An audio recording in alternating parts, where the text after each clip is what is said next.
വെയിൽ മൂത്തുകൊണ്ടിരിക്കുകയാണ്. നീണ്ട പ്രസംഗത്തിനുള്ള ഒരു അവസരമല്ല ഇത്. കേരളത്തിൽ മലയാളികളുടെ എല്ലാവരുടെയും ഏറ്റവും ജനകീയമായ ഒരാഘോഷമാണ് തുല്യതയുടെ, സമത്വത്തിന്റെ ആഘോഷമാണ് ഓണം. ഓണത്തിന്റെ വിളംബരം ഇവിടെ ഈ തൃപ്പൂണിത്തറയിൽ നിന്നാണ്. അത്താഘോഷത്തോടെ, അത്തച്ചമയ ഘോഷയാത്രയോടെ ഓണം വരവായി എന്ന് തൃപ്പൂണിത്തറ കേരളത്തെ മുഴുവൻ അറിയിക്കുകയാണ്. കളക്ടറും ആദ്യമായിട്ട് വന്നത് MLA കണ്ണിപ്പെടാതെ പോയതാണ്. കളക്ടറുടെയും ആദ്യത്തെ അത്താഘോഷമാണ്. ഇവിടെ പറഞ്ഞ പോലെ അത്തം സമത്വത്തിൻ്റെതായ ഓണത്തിൻ്റെ വരവ് വിളിച്ചറിയിക്കുന്ന സന്ദർഭമാണ്.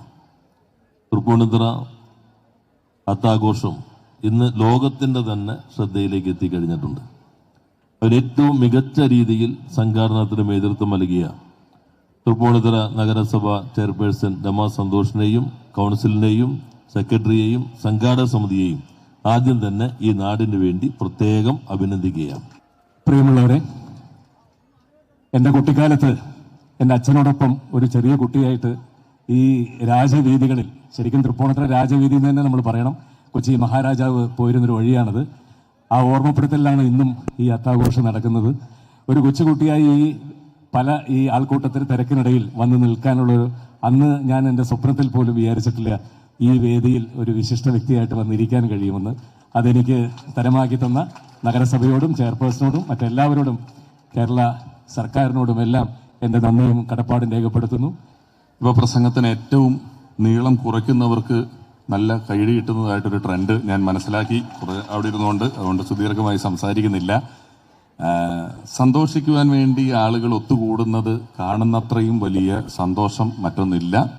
നമ്മളുടെ ഈ ഒരു സന്തോഷത്തിന് വേണ്ടി ഒരുപാട് ആളുകൾ കഴിഞ്ഞ കുറേ അധികം ദിവസങ്ങളായി ഉറക്കം നിൽക്കുകയും ആലോചിക്കുകയും പ്രവർത്തിക്കുകയും ഒക്കെ ചെയ്യുന്നതിന്റെ ഭാഗമായിട്ടാണ് ഇത് ഇത്ര ഗംഭീരമായി നടത്തുന്നത്. എല്ലാവരുടെയും പേരുകൾ നമുക്കറിയാവുന്നതുകൊണ്ട് ഞാൻ എടുത്തു പറയുന്നില്ല. അവരെല്ലാവരെയും ആത്മാർത്ഥമായി അഭിനന്ദിക്കാൻ ഈ അവസരം ഉപയോഗിക്കുന്നു.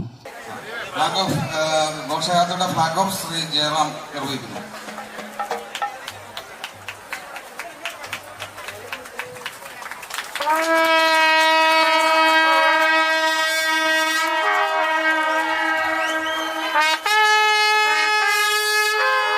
മന്ത്രിമാർ, അതുപോലെ തന്നെ വിശിഷ്ട അതിഥികൾ, MP-മാർ എല്ലാവരും സന്ദർശിക്കുകയാണ്.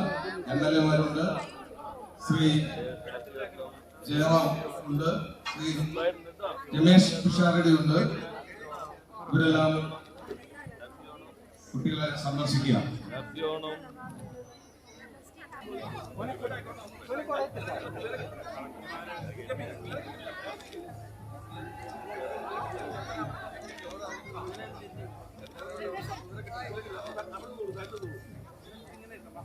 ശരി, റെഡിയായി.